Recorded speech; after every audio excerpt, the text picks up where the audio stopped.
Power ಕೆಫೆಯಲ್ಲಿ ಮೊದಲ story. ಸದ್ಯ ರಾಜ್ಯ ರಾಜಕಾರಣದ ಒಂದು ಪರಿಸ್ಥಿತಿ ಹಿಂಗಾಗಿದೆ ಅಂತಂದ್ರೆ ರಾಜ್ಯಪಾಲರು ವರ್ಸಸ್ ಸರ್ಕಾರ ಅಂತ. ಈ ಹಿಂದಿನಿಂದಲೂ ಕೂಡ ಅದು ನಡ್ಕೊಂಡ್ ಬಂದಂತೆ ಕಾಣಿಸ್ತಾ ಇದೆ. ಈಗ ಭಾಷಣ ಸಂಘರ್ಷ ಆಗ್ತಾ ಇದೆ. ಈ ಹಿನ್ನೆಲೆಯಲ್ಲಿ ಇವತ್ತು ಜಂಟಿ ಅಧಿವೇಶನ ಬೇರೆ ಇದೆ.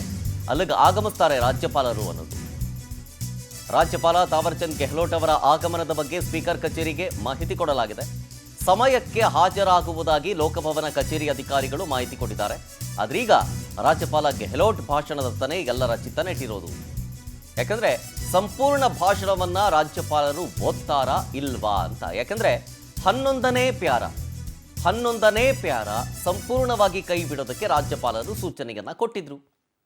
ಆದರೆ ಕೇವಲ 7 ಅಂಶಗಳ ತಿದ್ದುಪಡಿಗೆ ಮಾತ್ರ ಸರ್ಕಾರ ಒಪ್ಪಿಕೊಂಡಿದೆ.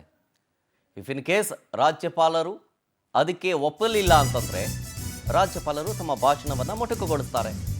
ರಾಷ್ಟ್ರಗೀತೆ ಬಳಿಕ ಅಧಿವೇಶನ ಉದ್ದೇಶಿಸಿ ಭಾಷಣ ಮಾಡ್ತಾರಾ ಇಲ್ವಾ ಅಂತ ಗವರ್ನರ್ ಭಾಷಣ ಮಾಡ್ದೇನೆ ಹೊರ ನಡೀತಾರಾ ರಾಜ್ಯಪಾಲ ಗೆಹ್ಲೋಟ್? ಆಕ್ಷೇಪ ಎತ್ತಿರುವಂಥ 11ನೇ ಪ್ಯಾರ ಸ್ಕಿಪ್ ಮಾಡಿ ಉಳಿದ ಭಾಷಣವನ್ನ ಮಾತ್ರ ಓದ್ತಾರಾ? ರಾಜ್ಯಪಾಲರ ನಡಿಗ ಗುಟ್ಟು ಬಿಟ್ಟು ಕೊಡ್ತಾ ಇಲ್ಲ ಲೋಕಭವನದ ಅಧಿಕಾರಿಗಳು. ಹೆಂಗೆ ಏನು ಎತ್ತ ಅಂತ 11ನೇ ಪ್ಯಾರದಲ್ಲಿ ಆಕ್ಷೇಪಣೆ ಇದೆ. ಅಲ್ಲಿ ಕೆಲವೊಂದಿಷ್ಟು ತಿದ್ದುಪಡಿಗಳನ್ನು ಮಾಡಬೇಕಾಗತ್ತೆ. ಅಕಸ್ಮಾತ್ ಆಗಲಿಲ್ಲ ಅಂದಾದರೆ 11ನೇ ಪ್ಯಾರವನ್ನು ಸ್ಕಿಪ್ ಮಾಡಿ ಉಳಿದ ಭಾಷಣವನ್ನು ಓದ್ತಾರಾ? ಇಲ್ಲ ಅಂತಂದರೆ ಕಂಪ್ಲೀಟ್ ಭಾಷಣವನ್ನೇ ಮಾಡೋದಿಲ್ವಾ? ಅದನ್ನು ಮೊಟಕುಗೊಳಿಸಿ ಹೊರ ನಡೀತಾರಾ? ಹೀಗನ್ನುವಂಥ ಪ್ರಶ್ನೆ ಈಗ ಸದ್ಯಕ್ಕೆ ಉದ್ಭವ ಆಗ್ತಾ ಇದೆ. ಅಕಸ್ಮಾತ್ ಏನಾದರೂ ರಾಜ್ಯಪಾಲರು ಭಾಷಣವನ್ನು ನಿರಾಕರಿಸಿದ್ರೆ ಸರ್ಕಾರ ಏನು ಮಾಡಬೇಕು ಅನ್ನೋದನ್ನು ಕೂಡ ಪ್ಲಾನ್ ಮಾಡಿಕೊಂಡಿದೆ. ಸುಪ್ರೀಂ ಕೋರ್ಟ್ ಮೊರೆ ಹೋಗೋಣ ಅಂತ ಸರ್ಕಾರ ನಿರ್ಧಾರವನ್ನು ಮಾಡಿದೆ. ಬೆಳಗ್ಗೆ 11:15 ರಾಜ್ಯಪಾಲರು ಬರ್ತಾರೆ ಅನ್ನೋದು ಎದುರು ನೋಡ್ತಾ ಇದ್ದಾರೆ ಸರ್ಕಾರದ ಕಡೆಯಿಂದ. ವಿಧಾನಸೌಧದಲ್ಲಿ ರಾಜ್ಯಪಾಲರ ಜಂಟಿ ಅಧಿವೇಶನಕ್ಕೆ ಕಾಯ್ತಾ ಇದೆ. ರಾಜ್ಯಪಾಲರು ಅಧಿವೇಶನಕ್ಕೆ ಬರಲಿಲ್ಲ ಅಂತಂದ್ರೆ ಸುಪ್ರೀಂ ಕೋರ್ಟ್ ಮೊರೆ ಹೋಗೋದಕ್ಕೆ ತಯಾರಿ ಮಾಡಿಕೊಳ್ಳಲಾಗಿದೆ. ಅದಕ್ಕಂತಾನೆ ನಿನ್ನೆ ರಾತ್ರಿನೇ ಡೆಲ್ಲಿ ಫ್ಲೈಟ್ ಹತ್ತಿದ್ದಾರೆ ಅಡ್ವೊಕೇಟ್ ಜನರಲ್ ಶಶಿಕಿರಣ್ ಶೆಟ್ಟಿ. ರಾಜ್ಯಪಾಲರ ನಡೆಯನ್ನ ಪ್ರಶ್ನೆ ಮಾಡೋದಕ್ಕೆ ಡೆಲ್ಲಿಗತ್ತ ಶಶಿಕಿರಣ್ ಶೆಟ್ಟಿ ಪ್ರಯಾಣವನ್ನು ಬೆಳೆಸಿದ್ದಾರೆ. ರಾಜ್ಯಪಾಲರು ಬಂದು ಭಾಷಣವನ್ನ ಮಾಡ್ತಾರಾ ಇಲ್ವಾ ಅನ್ನೋದು ಮೊದಲನೇ ಪ್ರಶ್ನೆ. ಭಾಷಣ ಮಾಡ್ತಾರೆ ಅನ್ನೋದಾದ್ರೆ 11ನೇ ಪ್ಯಾರವನ್ನ ತಿದ್ದುಪಡಿ ಮಾಡಿಕೊಡ್ತಾರಾ ಸರ್ಕಾರ, ಅಥವಾ ತಿದ್ದುಪಡಿ ಮಾಡದೇನೆ ಅದನ್ನು ಓದಲೇಬೇಕು ಅಂತಾರ, ಅದನ್ನು ಸ್ಕಿಪ್ ಮಾಡಿ ಓದ್ತಾರಾ, ಅಥವಾ ಕಂಪ್ಲೀಟ್ ಭಾಷಣವನ್ನೇ ಮಾಡೋದಿಲ್ವಾ?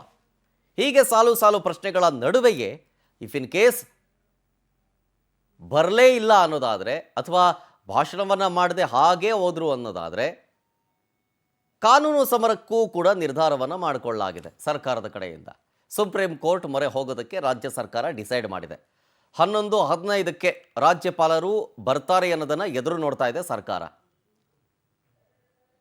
ಬರಲೇ ಇಲ್ಲ ಅಂದರೆ, ಅಧಿವೇಶನಕ್ಕೆ ರಾಜ್ಯಪಾಲರು ಬರಲೇ ಇಲ್ಲ ಅನ್ನೋದಾದರೆ ಸುಪ್ರೀಂ ಕೋರ್ಟ್ನ ಮೊರೆ ಹೋಗೋದಕ್ಕೆ ಈಗ ಆಲ್ರೆಡಿ ಸರ್ಕಾರ ರೆಡಿ ಮಾಡಿಕೊಂಡು ರಾತ್ರಿನೇ ಡೆಲ್ಲಿ ಫ್ಲೈಟ್ ಹತ್ತಿದ್ದಾರೆ.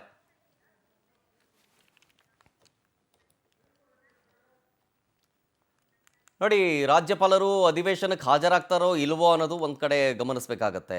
ಈ ಹಿಂದಿನ ರಾಜ್ಯಪಾಲರಾದಂಥ ದಿವಂಗತ ಭಾರದ್ವಾಜ್ ರೀತಿ ಏನಾದರೂ ನಡ್ಕೊಳ್ತಾರಾ ಅಂತ.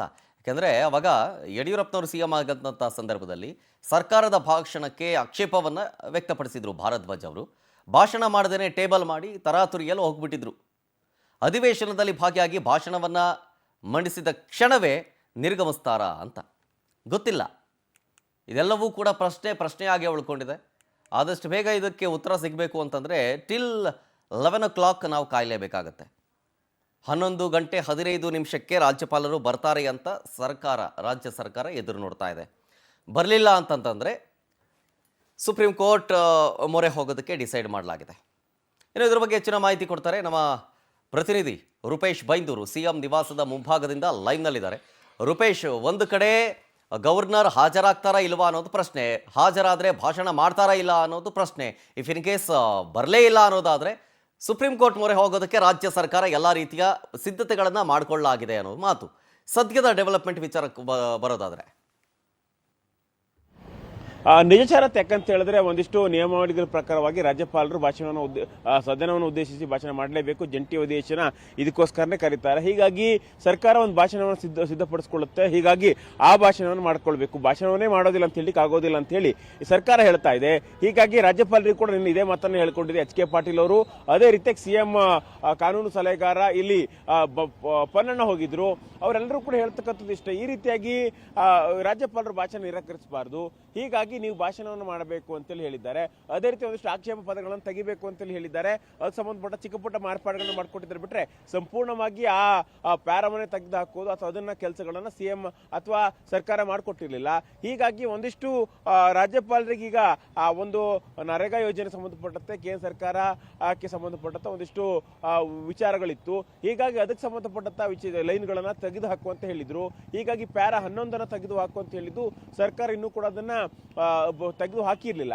ಹೀಗಾಗಿ ಅದಕ್ಕೀಗ ರಾಜ್ಯಪಾಲರು ಓದ್ತಾ ಇರೋದು ಒಂದು ಪ್ರಶ್ನೆ. ಆದ್ರೆ ಈಗ ಓದಿಲ್ಲ ಅಂತ ಹೇಳಿದ್ರೆ ಏನ್ ಮಾಡಬೇಕು ಅನ್ನೋದು ಕೂಡ ಈಗ ಸರ್ಕಾರದ ಮಟ್ಟದಲ್ಲಿ ಚರ್ಚೆ ಆಗ್ತಾ ಇದೆ. ಯಾಕಂತ ಹೇಳಿದ್ರೆ ಈಗ ಸರ್ಕಾರದ ಒಂದಿಷ್ಟು ಕರ್ತವ್ಯಗಳಿರುತ್ತೆ, ಹಕ್ಕುಗಳಿರುತ್ತೆ. ರಾಜ್ಯಪಾಲರು ಸದನ ಉದ್ದೇಶಿಸಿ ಮಾತಾಡಲೇಬೇಕಾಗತ್ತೆ. ಕೆಲವೊಂದು ಸಂದರ್ಭದಲ್ಲಿ ಸದನಕ್ಕೆ ಬಂದು ಅದನ್ನು ಟೇಬಲ್ ಮಾಡಿ ಓದೋದಿಲ್ಲ ಅಂತೇಳಿ ಟೇಬಲ್ ಮಾಡಿ ಹೋಗಿದ್ದು ಕೂಡ ಇದೆ. ಯಾಕಂತ ಹೇಳಿದ್ರೆ ಅವ್ರ ಹಿತಾಸಕ್ತಿಗೆ ಅಥವಾ ಬೇರೆ ಬೇರೆ ವಿಚಾರಕ್ಕೆ ಅಡ್ಡಿ ಆದಾಗ ಅದನ್ನ ಆ ಥರ ಮಾಡಬಹುದು, ಅಥವಾ ಯಾವ್ದಾದ್ರು ಲೈನನ್ನು ಓದದೇ ಇರ್ಬೋದು. ಬಿಟ್ರೆ ಭಾಷಣವನ್ನೇ ಮಾಡೋದಿಲ್ಲ ಅಂತ ಹೇಳಲಿಕ್ಕೆ ಆಗೋದಿಲ್ಲ ಅಂತೇಳಿ ಹೇಳಲಾಗ್ತಾ ಇತ್ತು.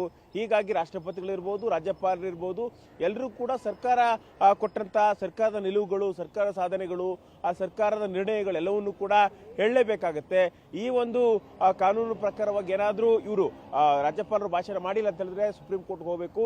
ಸುಪ್ರೀಂ ಕೋರ್ಟ್ಗೆ ಹೋಗಿ ಅಲ್ಲಿ ಕಾನೂನು ಹೋರಾಟದ ಮೂಲಕವಾಗಿ ಕೇಂದ್ರ ಸರ್ಕಾರ ಅದೇ ರೀತಿಯಾಗಿ ರಾಜ್ಯಪಾಲರಿಗೆ ಸಂದೇಶವನ್ನು ರವಾನಿಸಬೇಕು. ಈ ಸಂದೇಶವನ್ನು ರವಾನಿಸಲಿಕ್ಕೆ ಸರ್ಕಾರ ಸಿದ್ಧತೆಗಳನ್ನು ಮಾಡ್ಕೊಳ್ತಾ ಇದೆ. Sharath. Yes, thank you Rupesh ಡೀಟೇಲ್ಸ್ಗಾಗಿ.